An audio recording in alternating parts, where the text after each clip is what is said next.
Terms and conditions. Legal notice.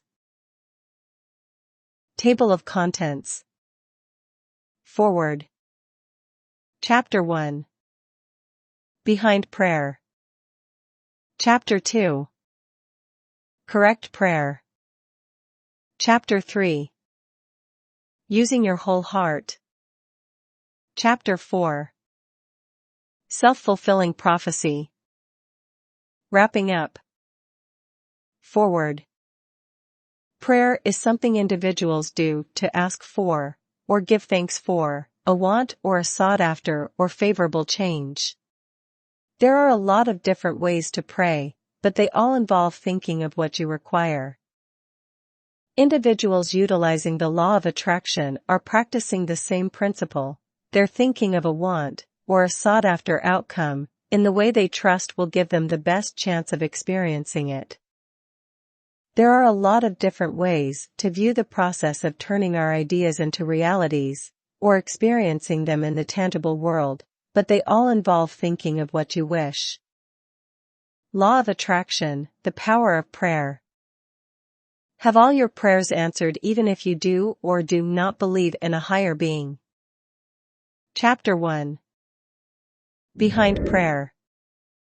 Synopsis.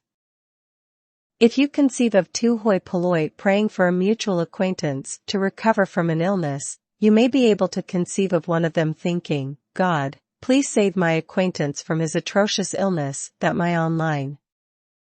Research states kills thousands of individuals between the ages of and the prime of their life every year. Please don't let this atrocious disease kill my acquaintance like it does so many others. However, may you conceive of the other friend merely envisioning himself having fun with his acquaintance, feeling thankful that the acquaintance was cured? Think of it this way. Both of these individuals think they're praying for the acquaintance to recuperate, but the first friend is truly centering on the issue. They both wish the same thing, but only one of them was thinking of it. It's too simple to think of the batch of bills instead of thinking of how thankful you feel having paid them off all in full. If you joke and think to yourself, right, I would like to see the day all my notes were paid off. Then you're getting a first-hand look at the reality of your fundamental beliefs. You think in debt, and you will remain there as long as you do. 2 fashions to pray for something. By conceiving of the delight and gratitude that comes with the fresh matter, and by bidding away the previous or foul matter. In addition to that, individuals utilize the law of attraction in much the same fashion, conceiving of, desiring, dreaming, wishing, and designing for the next fresh experience, or wanting what they do not have, or wishing away what they do have. Whether you name it prayer, or utilizing the law of attraction, centered thought will always bring about results. The content of your views brings forth the content of your consequences, and the nature of your ideas, favorable or damaging, determines the nature of your consequences. If you're thinking of cash, health, and a happy relationship, you'd better be thinking in favorable terms and pictures and feelings of appreciation, joyfulness, and abundance if you wish your cash, wellness, and relationship experiences to turn out for the better. And if they don't, keep it favorable. You don't understand why matters turn out the way they do, but thoughts all of the time produce matters. So persevere in your favorable thinking, and whether you're praying or designing for the future, it's the thought that counts, so think great ones. Chapter 2. Correct prayer. Synopsis. Prayer is a staple of a lot of faiths. Individuals speak to God or to higher powers or forces and invite aid. Prayer in that form still works, as a lot of individuals will attest. However, prayer in its purest configuration is nothing more than a centered visualization, using the law of attraction to manifest healing, assistance, counsel, or to affirm appreciation. Let's consider the ways in which we may utilize prayer to manifest our wants. Do it right. When considering prayer specifically for the purpose of evidencing things, we're discussing a centered sort of thought tinctured with emotion. When do most individuals pray? When there's upheaval, fear, or other foul emotions that they wish relief from. Individuals likewise pray when they get so enthralled with the thought of having something that they pray with excitement to receive their desire. In both cases, we're seeing hyper-concentrated idea emotions being centered directly on the want, which is already emotionally charged up. An individual praying in this manner becomes a really potent magnet indeed, and will typically succeed in drawing in their want. Attempt engaging in such prayer, no matter your religious belief or deficiency thereof, whenever you discover yourself concerned, strained, angry, sad, or in a state of deep want over something. By ceasing and literally centering your brain, you put a magnetic pull up to the cosmos, and start pulling your want for freedom from the tension, concern, or the accomplishment of your desire. The difference between the normal idea procedures and what I'm calling prayer here is a mighty intent.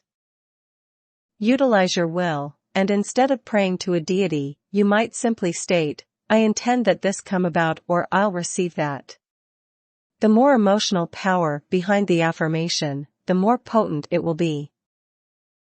Each thought you have is similar to a prayer to the universe, so let me nail down the sort of prayer I'm discussing as hyper-centered thought. If you follow this prayer up with more visualization work, you'll have even better success. The more power you place into the want, the quicker and better will be your success. Group prayer is a potent power. When multiple individuals bring the might of their thoughts and emotions together, the law of attraction may really shine. With a lot of individuals working together to draw in the same thing, an enormous boost of energy goes into the idea form, and the universe hears this loud and clear. Manifestations with a group may happen really swiftly indeed. The only hard part is seeing to it that everybody in the group is really working as a combined whole, and that no damaging thinking is being added to the kitty, which may decrease some of the group's might. So attempt to form a group of like-minded individuals. Pray for world peace. Pray for new automobiles. Pray for whatsoever you like. Capitalize on group prayer and bring in a difference to your realities. The work may be intimidating, but the payback will be huge. Chapter 3. Using your whole heart. Synopsis. In order to truly reap the benefits, you must pray or use the law of attraction with your whole heart. Focus. Pick out a word, a hallowed word or phrase, that represents your prayer intention. The centering of the prayer is to consent to deity's presence and action inside your soul and in your life. Pick out a word or phrase that helps you remember that you're accepting divinity's work and authority in your life. For example, your hallowed word may be trust or Abba or hope or God's will be done or acceptance. My hallowed word is freedom. The theme is to be open to what the higher power has in store. Discover a comfy position and place to pray. Where may you pray comfortably for 20 minutes? Attempt not to pray in a place where you'll doze off or be distracted. Shut your eyes and let go of everything occurring inside you, all your desires and yearnings and letdowns and heartaches. Be prepared for misdirections, like images, beliefs, reflections, physical sensations, and unforeseen thoughts. You may consider utilizing aromatherapy in prayer. Utilize your sacred word in your focusing prayer. Whatsoever thoughts or emotions come to you when you pray, lay your hallowed word over them. Focusing prayer is about quietening your mind and utilizing your sacred word to quiet your heart. That's when damaging, distracting, or persistent thoughts or feelings pop up. Repeat trust or acceptance till your brain is quietened once more, and you feel calm and centered on the higher power. To pray with your total heart, remain centered on your hallowed word or phrase, faith or God's will be done. Be quiet for a few moments after your prayer. Taking 2 or 3 minutes to transition out of prayer will help you bring the higher power feelings into your day-to-day life. Praying with your total heart like this may help you feel peaceful, fortunate, faithful, and able to accept whatsoever comes your way. Chapter 4. Self-fulfilling prophecy. Synopsis. When you let negative messages occupy your beware, you're producing self-fulfilling prophecies that will slow you down and turn success into failure. You respond to life based not on every situation you face, but on your percept of every situation. Your perceptive conditions is produced in your mind. Are you an individual who tends to see things good or bad? Bring what you wish. Why does it truly matter? Negativity draws in negative things. Your life is fulfilling the anticipations you embrace. Will they be the damaging messages, or will you select to live out the favorable ones and be happy, successful, and free? It's an intentional determination to ignore or override damaging messages, and a deliberate posture to take on life half full. It is not simple, but with power and a positive attitude, you may do it. The life you aspire to produce depends on it. A self-fulfilling prophecy is where a belief, frequently false, is accepted as reality, and in saying it, becomes true. We're all living out self-fulfilling prophecies, as whatever your perception of reality, whatever ideas you accept as true, will lead you. You draw and blackball things by centering on the negative. That's part of the law of attraction. Where do you discover the positive messages, and do you still hold on to the damaging ones? Observe the term is self-fulfilling prophecy. Whose prophecy are you truly fulfilling? Are you believing fake messages about yourself and producing your own misery? As a grown-up, you're responsible for the content that drives you. Are you around those who perpetually berate you? Tell them to quit. Do you accept statements from other people as real, or talk to yourself in a patronizing manner? Confident individuals might more easily dismiss abrasive insults from those distant contacts, but when uttered from close family, it becomes even harder to keep from accepting them as reality. The hardest to fight of all is when you tell it to yourself. Are you your own worst critic? Perhaps these sound familiar. You're stupid, you'll never amount to anything, you can't come through, how may you have even thought you could succeed, you ought to have known better, why did you even try, what an embarrassment you are, you're atrocious, useless, unintelligent, incompetent, and a failure. These cut deep wounds in your spirit, and it takes aim to replace them with favorable truths. A favorable outlook makes the difference between a quitter and a success. The determined designate success and keep going in spite of obstacles. Successful individuals trust in themselves and their aspirations, and persevere. They dwell on favorable thoughts, and draw in the reality they believe. If you're determined, you discover a way to make it occur as you believe that you'll be able to. If you trust that you can't, you will not. There's always a way.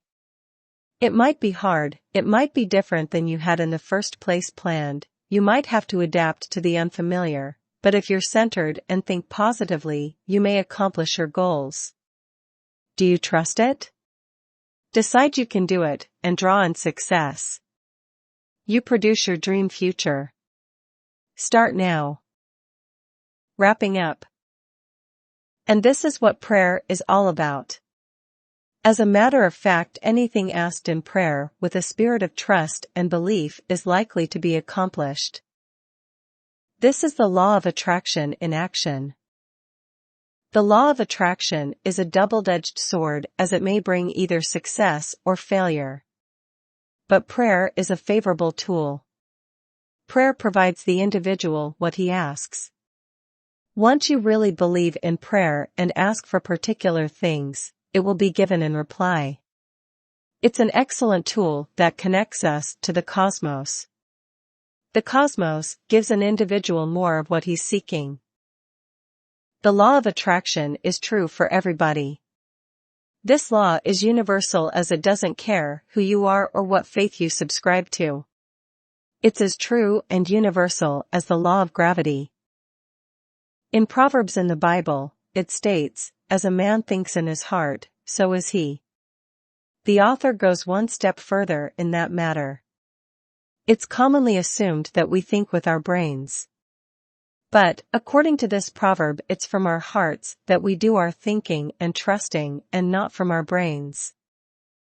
The law of attraction isn't only favorable thinking but likewise faith, confidence, and conviction. Commanding the thought processes is the basic principle of many religious practices.